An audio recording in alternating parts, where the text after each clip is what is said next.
بہر رحمت بہر رحمت بہر رحمت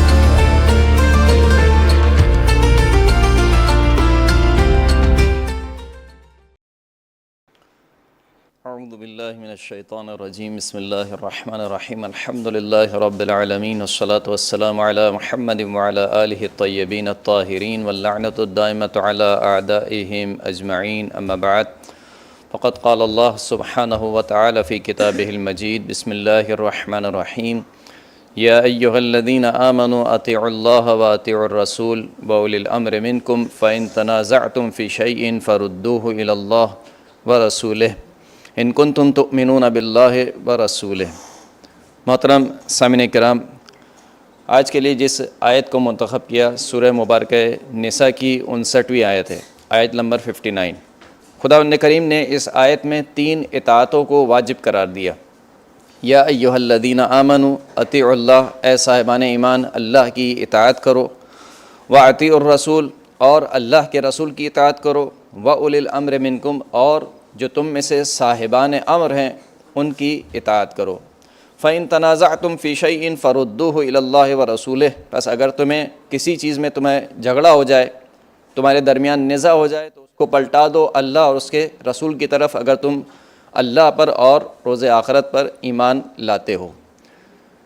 عزیزان گرامی، اس آیت میں لفظ اطیعوا کو ایک مرتبہ تکرار کیا گیا، اور صاحبان امر کی جب باری آئی تو لفظ اطیعوا کا استعمال نہیں کیا گیا۔ یہ قرآن مجید اللہ کا کلام ہے، اس میں نہ ایک حرف اضافی ہے اور نہ ایک حرف کم ہے۔ اگر کوئی حرف دوبارہ تکرار ہوا ہے تو اس کی بھی وجہ ہے، اور اگر کوئی کلمہ تکرار نہیں ہوا تب بھی اس کی وجہ ہے۔ تو کیوں اس آیت میں اللہ نے اپنے ساتھ اطیعوا کا لفظ استعمال کیا، اپنے رسول کے لیے لفظ اطیعوا کا لفظ استعمال کیا، لیکن جب صاحبان امر کی باری آئی تو لفظ اطیعوا کا استعمال نہیں کیا؟ تو پہلی بات تو یہ کہ خداوند کریم کی جو اطاعت ہے وہ اس کا حق ذاتی ہے۔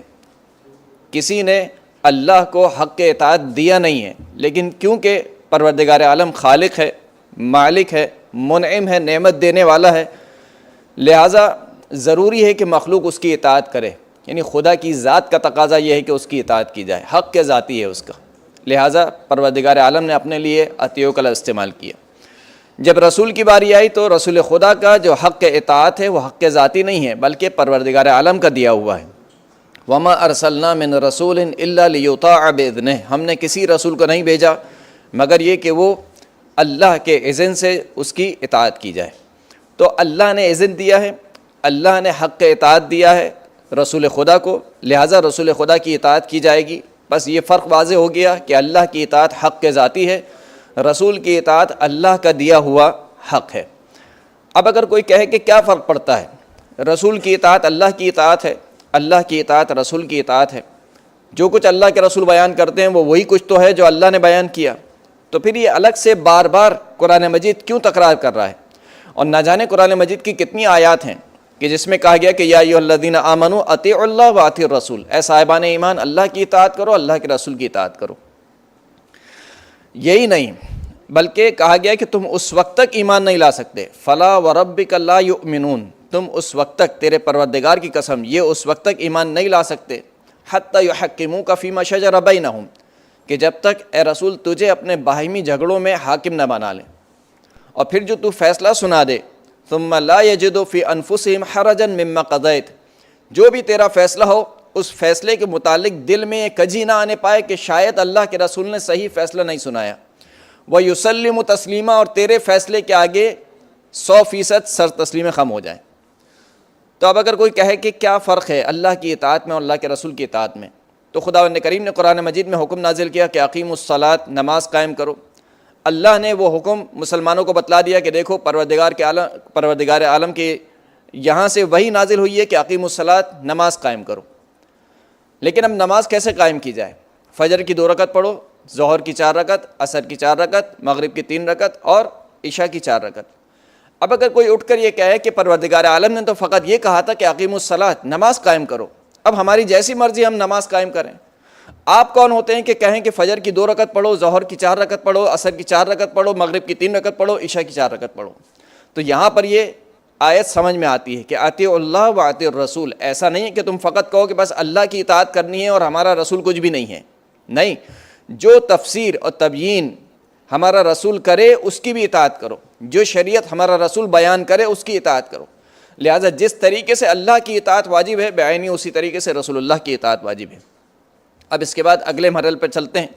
وَأُولِي الْأَمْرِ مِنْكُمْ، یہاں پر لفظ اطیعوا کو استعمال نہیں کیا. اب یہ صاحبان امر کون ہیں؟ امت میں بہت سے اقوال پائے جاتے ہیں کہ یہ صاحبان امر کون ہیں. کوئی کہتے ہیں کہ صاحبان امر سے مراد علماء ہیں، کوئی کہتے ہیں کہ صاحبان امر سے مراد جو بھی اسلامی ریاست کا حاکم ہو اسے صاحبان امر کہا جاتا ہے.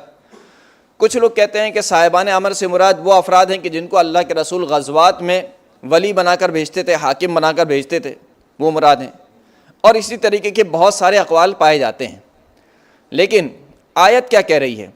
آیت نے لفظ اطیعوا الرسول میں کوئی قید نہیں لگائی کہ دیکھو ہمارے رسول کی اطاعت کرو اس وقت کہ جب وہ جمعے کا خطبہ دے رہا ہو، ہمارے رسول کی اطاعت کرو اس وقت جب وہ مدینے میں کوئی حکم دے، ہمارے رسول کی اطاعت کرو اس وقت کہ جب وہ مسجد میں ہو. کوئی ایسی قید نہیں لگائی. ہمارے رسول کی اطاعت کرو اس وقت کہ جب وہ صحیح اور صحت کے عالم میں ہو، بلکہ مطلقاً کہا، بغیر کسی قید کے کہا. سمجھانے کے لیے میں آپ کی خدمت میں عرض کروں کہ پروردگار عالم نے والدین کے لیے کہا کہ وَوَصَّيْنَا الْإِنسَانَ بِوَالِدَيْهِ احسانا، ہم نے انسان کو وصیت کی کہ وہ اپنے والدین کے ساتھ نیکی سے پیش آئے. لیکن پھر وہیں پر پروردگار عالم نے کہا کہ وَإِن جَاهَدَاكَ لِتُشْرِكَ بِي مَا لَيْسَ لَكَ بِهِ عِلْمٌ فَلَا تُطِعْهُمَا. لیکن اگر یہ تیرے دونوں والدین تجھے ایسی چیز کے بارے میں حکم دیں، مجبور کریں کہ تو میرے ساتھ کسی کو شریک قرار دے کہ جس کے بارے میں تجھے علم نہ ہو، تو پروردگار عالم کہہ رہے کہ فَلَا تُطِعْهُمَا، بس اپنے والدین کی اطاعت نہ کرنا. تو آپ نے دیکھا کہ یہاں پر قید آ گئی، کیونکہ ہمارے والدین معصوم ہستیاں نہیں ہیں، لہٰذا پروردگار عالم کو قید لگانی پڑی. دیکھو اطاعت کی ایک حد ہے، اگر یہ حکم دیں تو اطاعت نہ کرنا ورنہ اطاعت کرنا. لیکن رسول کیونکہ معصوم ہستی ہے لہٰذا اس میں کوئی قید نہیں لگائی، ہر حال میں رسول کی اطاعت کرنی ہے، چاہے وہ مسجد میں ہو، چاہے وہ گھر میں ہو، چاہے وہ بازار میں ہو، چاہے وہ سفر میں ہو، چاہے وہ حضر میں ہو، چاہے وہ تندرستی کے عالم میں ہو، اور چاہے خدا نخواستہ وہ بیماری کے عالم میں ہو.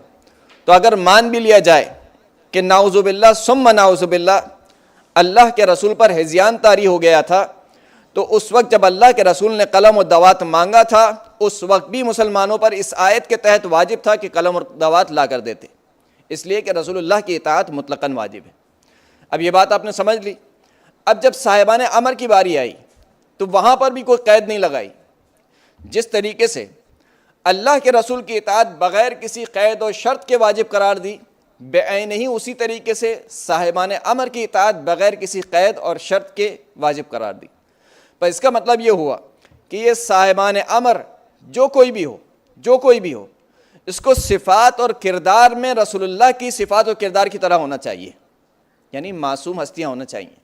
کیونکہ اگر غیر معصوم یہ ہستیاں ہوں تو پھر خداوند کریم کے اوپر واجب ہے، لازم ہے کہ وہ ایک قید لگائیں کہ دیکھو کیونکہ یہ معصوم نہیں ہے، لہٰذا جب تمہیں عبادت کا، اطاعت کا حکم دے تم ان کی اطاعت کرنا، اور اگر یہ کسی معصیت کا حکم دے تو تم ان کی اطاعت نہ کرنا. لیکن یہاں پر ایسی کوئی قید نہیں ہے، جس سے یہ سمجھ میں آتا ہے کہ یہ صاحبان امر معصوم ہستیاں ہونی چاہیے، ان کا کردار اور ان کی گفتار رسول اللہ کے کردار اور گفتار کے مشابہ ہونی چاہیے.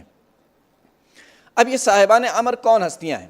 آیا اللہ کے رسول نے یہ پہچانوایا بھی ہے کہ صاحبان امر کون ہیں یا نہیں؟ اللہ کے رسول ایسی اس دنیا سے چلے گئے. اگر ہم یہ کہتے ہیں کہ نہیں اللہ کے رسول نے نہیں بیان کیا کہ صاحبان امر کون ہیں، نعوذ باللہ، تو اس کا مطلب یہ ہے کہ رسول اللہ نے اپنی ڈیوٹی پوری نہیں کی.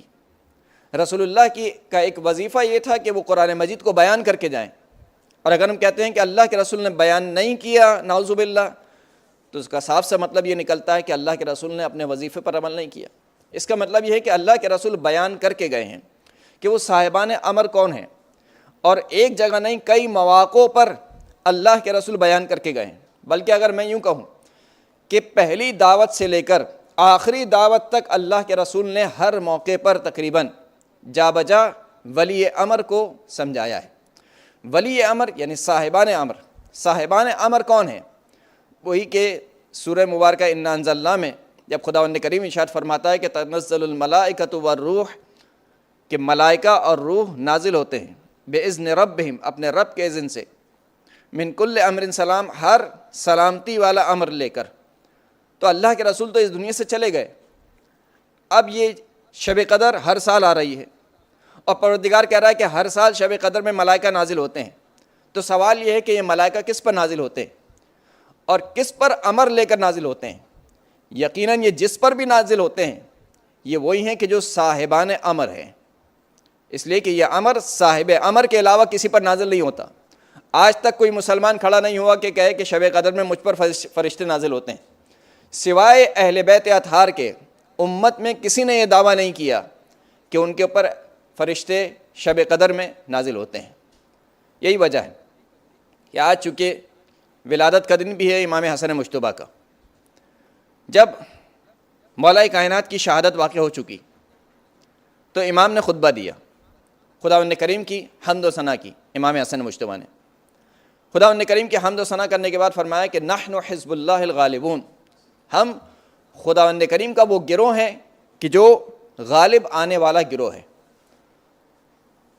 وَنَحْنُ عِطْرَةِ رَسُولِهِ الْأَقْرَبُونَ، اور ہم رسول اللہ کی وہ عطرت ہیں جو ان سے بہت زیادہ نزدیک ہیں رشتہ داری کے اعتبار سے۔